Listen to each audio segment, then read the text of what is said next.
भोला के संग झोपड़िया में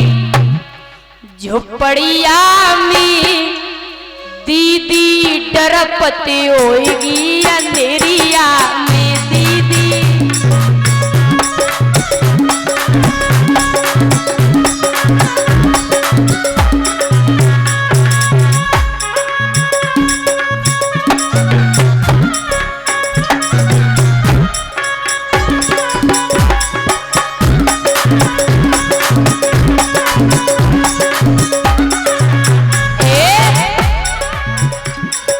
भोला के संग झोपड़िया में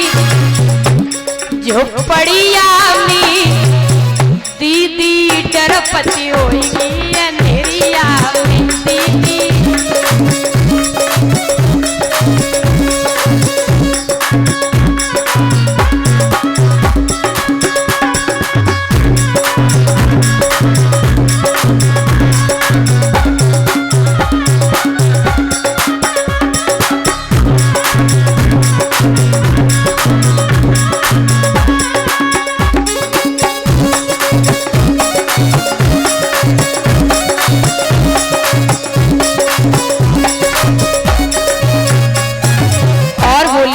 सुन ले बेना। बके कांतर बिच्छू कलैया में लटके मृगशाला कमरिया में लटके मृग।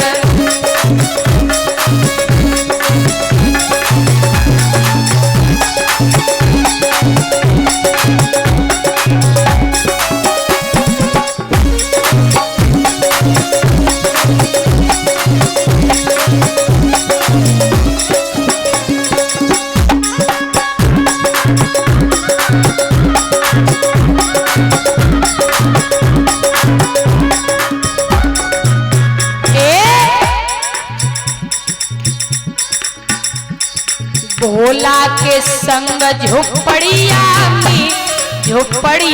में दीदी डरपति होएगी अंधेरिया में दीदी।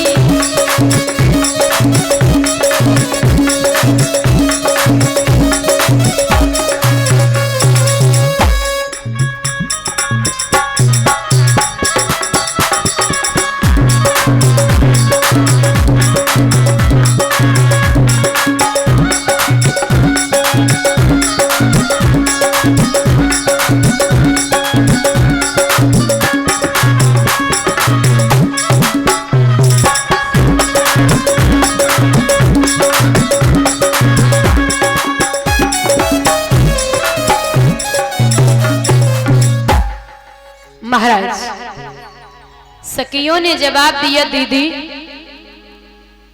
भोले बाबा के संगे कैलाश पर्वत पे कैसे रहती हो, वहां तो कोई व्यवस्था भी नहीं है। मैया सती बोली, देखो बात करो लिमिट में, भोले बाबा की बुराई मत करो, क्योंकि पति की बुराई ही नहीं सुन सकती हैं। बेशक पति से रोज झगड़ा करें सुबह उठ के, लेकिन बुराई नहीं सुन सकती हैं, ये खास आदत होती है। सखियों से मिलाए, उसके बाद में मैया के पास पहुंची। मैया ने बड़े प्रेम से सती को बिठाया, गले लगा लिया, क्योंकि सती बहुत दिनों के बाद अब की बार अपने पिता के यहाँ पहुंची थी। तब तक राजा दक्ष आए हैं, सती के सामने से निकल गए हैं, लेकिन मुख से नहीं बोले। सती को बहुत बुरा लगा, शायद मैं बिना बुलाए आई हूं, यही कारण है जो मेरे पिता मुख से भी नहीं बोले। आज सती थोड़ी क्रोध में हो गई, बोले कोई बात नहीं, पिता नहीं बोले, लेकिन मैं एक बार यज्ञशाला में जाकर के देख आऊं कि भोले बाबा का स्थान है या नहीं है।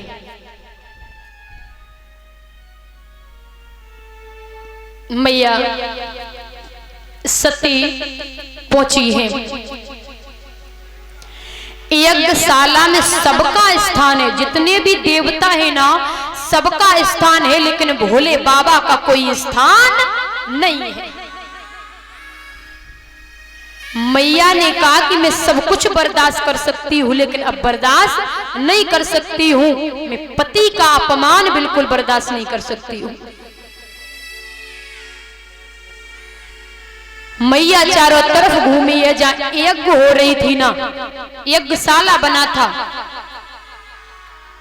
मां को इतना क्रोध आया, मां जाकर के दक्ष के सामने बोली कि मैं चाहती नहीं हूं कि भविष्य में एक बेटी पर कलंक आए पिता का, क्योंकि बेटी ने अपने पिता को मार दिया। मैं चाहती नहीं हूं कि ये कभी भविष्य में ऐसा हो, इसलिए मैंने पिता की खातिर आपको माफ कर दिया।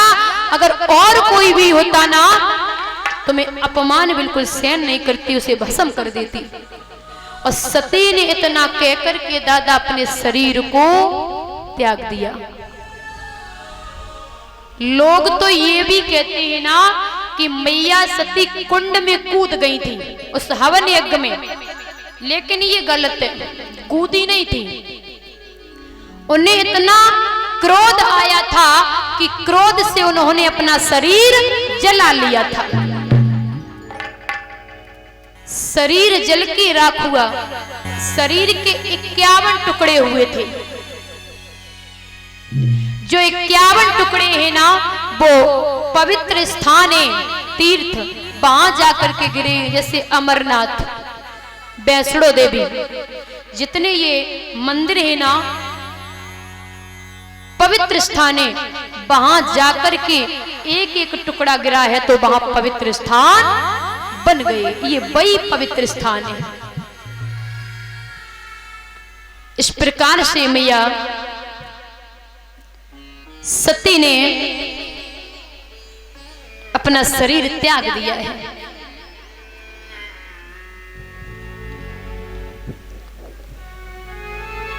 जब ये खबर भोले बाबा को लगी है, पता चला है कि सती ने शरीर त्याग दिया, तो भोले बाबा ने देखा, अपनी जटा को उखाड़ा है और जमीन में मार दिया। उससे एक वीरभद्र नाम का व्यक्ति पैदा हुआ। वो वीरभद्र चला है। भोले बाबा ने उससे कहा कि जो दक्ष की यज्ञ हो रही है उस यज्ञ को खंडित कर देना और आप दक्ष का शीश काट देना। वीरभद्र चला है। महाराज गांव बहुत दूर है, जहां से वो चला है वहीं से आंधी तूफान बड़ी तेजी से उसके साथ में, बड़े वेग के साथ।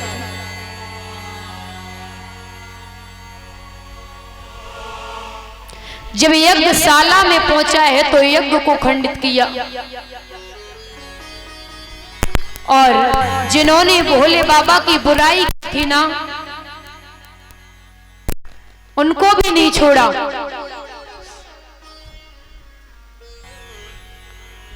दक्ष का शीश काट लिया। महाराज जब ऐसा सब हुआ है तो वहां पर लोग शक करने लगे हैं कि लगता कि सती ने शरीर त्याग दिया है, जरूर इसे भोले बाबा ने भेजा होगा, और कोई भेज नहीं सकता। देवता दौड़ करके ब्रह्मा जी के पास पहुंचे हैं। ब्रह्मा जी ने जवाब दिया है, ये भोले बाबा के ही गढ़ हैं, मैं कुछ कर नहीं सकता, मेरे बस की बात नहीं है, आप वहीं जाइए भोले बाबा के पास में। देवता दक्ष को लेकर के और भोले बाबा के यहाँ कैलाश पर्वत पे पहुंचे हैं। तो दक्ष जब पहली बार कैलाश पर्वत पे गए थे ना, तो कैलाश पर्वत की सुंदरता देख तो दंग रह गई।